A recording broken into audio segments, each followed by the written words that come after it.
नमस्कार दर्शकों, मैं हूं अमित बॉर्सन और आप देख रहे हैं रेंजर टीवी इंडिया। ना धर्म ना जात, केवल सच के साथ। दर्शकों, जिस प्रकार से नई साल की शुरुआत हो चुकी है हमारे, तो उसको देखते हुए जिस प्रकार से पुराना साल जो गुजरा है हमारे देश की जनता का, और आने वाले जो 2023 का वर्ष है, किस प्रकार से हम अपने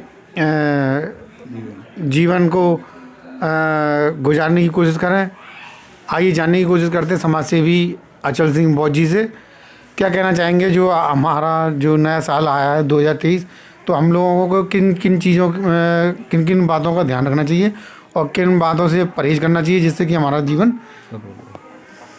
सबसे पहले तो मैं 2023 की सभी लोगों को शुभकामना देना चाहता हूं।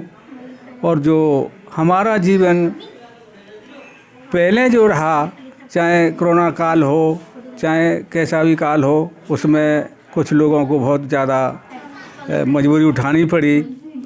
अब 2023 की हम लोगों को क्या करना चाहिए कि एक तो हमें बुरे कामों से बचना चाहिए और अपने भाई बंधुओं से और पूरे समाज के लोगों से भाईचारा बना के रखना चाहिए, इसलिए कि हमारा जीवन और उनका जीवन सफल हो सके।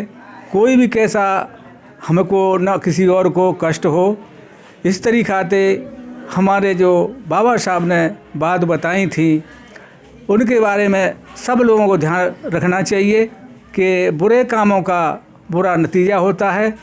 और बाबा साहब ने जो बात बताई उन पर ध्यान रखना चाहिए कि भाई संग शिक्षित रहो और संघर्ष रहो और संघर्ष करो।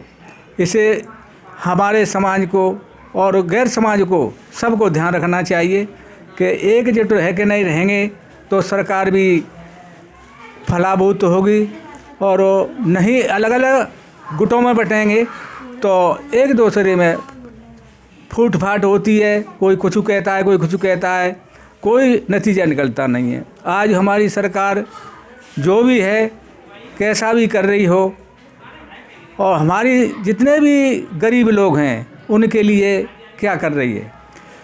सड़कों में गड्ढे हो रहे हैं, कहीं भी जाओ कोई भी आदमी नहीं निकल सकता, चाहे छोटा वाहन हो चाहे बड़ा वाहन हो।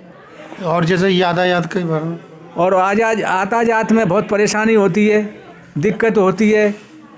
और हमारी सरकार को सोचना चाहिए कि भाई जो आज सर्दी पड़ रही है, गरीब लोग बेचारे फुटपाथ पर बैठे डरे हुए हैं, उनके लिए कमर की व्यवस्था होनी चाहिए, आग की व्यवस्था होनी चाहिए, लकड़ियाँ डालनी चाहिए ताकि बेचारे अपना दिन पे रात भर अपने समय काटें ताप तूप के नहीं। तो इसलिए सरकार को हमें कहना चाहते हैं कि अपनी जिम्मेदारी खुद निभानी चाहिए, जैसे पहले लोग निभाते आए हैं। आज किसी बात पर चौड़ाए में लकड़ी नहीं आ रही हैं, लोग बाग ठंड के मारे थर कप रहे हैं, कोई सुनाई नहीं करता, ना कोई आते सब हैं कह जाते हैं पर सुनाई कोई नहीं करता।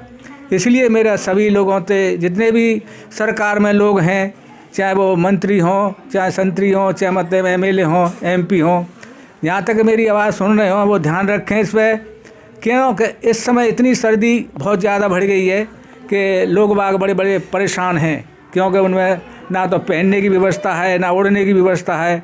सरकार को ये ध्यान रखना चाहिए। और सबसे पहले जो हमारी सड़क ख़राब हो रही हैं उन पर ध्यान रखना चाहिए। और जितनी भी मलिन बस्ती हैं उनकी तो बहुत स्थिति ख़राब है, वो तो ना तो रात में निकल सके आदमी, ना दिन में निकल सके। सब मेरा कहने का मतलब ये है कि सरकार को ये बातों पर ध्यान रखना चाहिए। और रही बात कोरोना काल की, उस समय की बात छोड़ें, जो कुछ हो गया सो हो गया। अपने सतर्क रहें लोग बाग, चाहे किसी समाज का आदमी हो, अपने सतर्क रहें और भाईचारा बनाएं। भाईचारा बनाएंगे तो भाईचारा बढ़ेगा, और भाईचारा नहीं बनाएंगे तो नहीं बढ़ेगा। मेरा तो यही कहना है सबसे कि एक दूसरे से मिल के न झुल के रहना चाहिए, चाहे बस्ती हो चाहे कॉलोनी हो और चाहे राज्य सरकार हो चाहे केंद्र सरकार हो। सभी लोग गरीब आदमी को ध्यान रखें, क्योंकि गरीब आदमी ही तुम्हें सरकार बनाते हैं। चाहे कोई भी सरकार हो, गरीब आदमी अपना अमूल्य वोट दे के नहीं आपको संसद में पहुंचाता है, राज्यसभा में पहुंचाता है, उसके बाद में सब भूल जाते हैं। इसलिए मेरा ये सबसे कहना है कि हाथ जोड़ के विनती है मेरी कि सभी लोग इस मेरी बात पर ध्यान रखें। क्यों कि अगर ध्यान नहीं रखेंगे तो जनता फिर खिलाफ हो ही जाती है। सबके चाहे कोई सरकार रही, हमें किसी का नाम नहीं लेना चाह रहे, क्योंकि नाम लेने से कोई फ़ायदा नहीं है। मेरा तो यही कहना है कि सब लोगों को एकजुट हो कहना ही और समाज को अच्छी तरीक़ा से एक दूसरे की सुबह बात करें और बात सुनें। कोई गरीब है कि कोई अमीर है कि कोई दुखी है कि कोई सुखी है, उसमें हाथ बटाना चाहिए।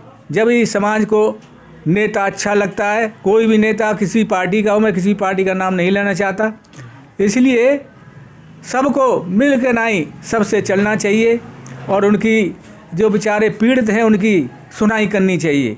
चाहे कोई भी आदमी हो, कहीं का हो, बाहर का हो, चाहे वहीं का हो, वो बेचारा फुटपाथ पर पड़ा है, उसके लिए व्यवस्था लकड़ी की करनी चाहिए। तो बेचारे अपना रात में समय हाथ सेक के नहीं, सो के नहीं, अपना समय काट लेंगे और दिन में भी काट लेंगे। सुबह ध्यान रखना चाहिए। और बात यह है कि जो हमारी सरकार चाहे केंद्र में हो चाहे राज्यसभा में हो, इस समय महंगाई इतनी बढ़ गई है कि महंगाई चरम सीमा में चढ़ गई है। आदमी, गरीब आदमी का काम नहीं है, काम धंधे सब ठप हैं। अब बेचारा काम नहीं है तो कहाँ से गुजारा करेगा, 4 बच्चे का कहाँ से गुजारा करेगा। तो सरकार को और ये बात पर ध्यान रखना चाहिए। बस ज़्यादा मैं ना कुछ कह के। दर्शकों, आपको हमारा चैनल पसंद आता है तो लाइक करें, शेयर करें, कमेंट करें, सब्सक्राइब करें, जिससे कि हमारा चैनल आगे बढ़ सके और हम देश की सेवा कर सकें। इसी के साथ नमस्कार।